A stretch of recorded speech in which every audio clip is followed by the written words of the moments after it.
से मुंह मांगा इनाम दिया जाएगा। राजकुमारी के मिलने की उम्मीद खत्म हो चुकी थी कि एक दिन मालिनी नाम की एक बूढ़ी औरत महल में आई।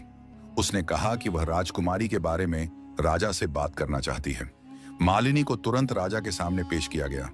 मालिनी ने कहना शुरू किया, महाराज, आपके राज्य में राजकुमारी का कहीं सुराग नहीं मिला।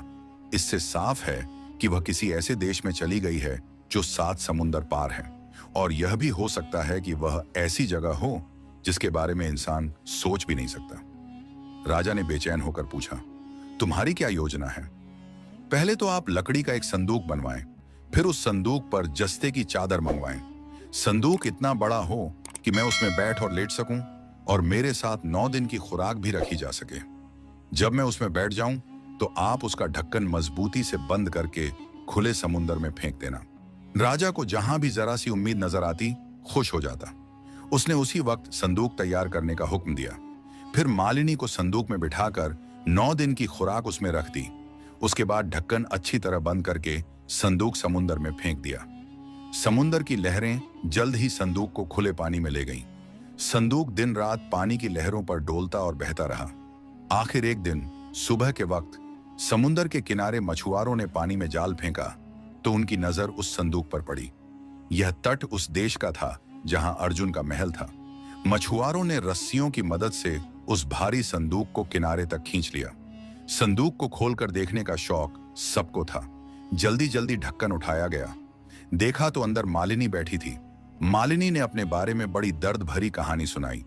उसने बताया कि उसके 2 बुरे बेटों ने उसे संदूक में बंद किया और समुंदर में बहा दिया ताकि बूढ़ी मां से छुटकारा पाएं। मालिनी अपनी कहानी सुनाती जाती और साथ साथ रोती भी जाती। मछुआरों को मालिनी के हाल पर रहम आ गया। मालिनी ने कहा कि वे उसे राजा के पास ले जाएं। अगर वह नेक दिल है तो जरूर मेरी मदद करेगा। मछुआरे मालिनी को अर्जुन के महल में ले गए। वहां जाकर उसने राजा से बात करने की इजाजत मांगी, लेकिन उसे राजा के बजाय रानी के पास ले जाया गया। ये रानी वही राजकुमारी कमला थी जिसकी तलाश में मालिनी वहां तक पहुंची थी। मालिनी ने उसे पहली नजर में ही पहचान लिया।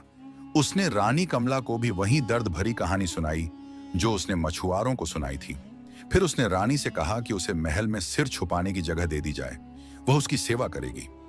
रानी कमला ने अपने पति अर्जुन से बात की और जब वह राजी हो गया तो उसने मालिनी को अपने पास रख लिया। मालिनी महल में रहने लगी। 1 महीना बीत गया। मालिनी को कोई काम नहीं करना पड़ता था। महल का कोई नौकर भी काम नहीं करता था। सब काम अपने आप हो जाते थे। महल का हर हिस्सा साफ सुथरा और चमकता रहता था। खाने का वक्त आता तो स्वादिष्ट खाने खुद ब खुद आ जाते।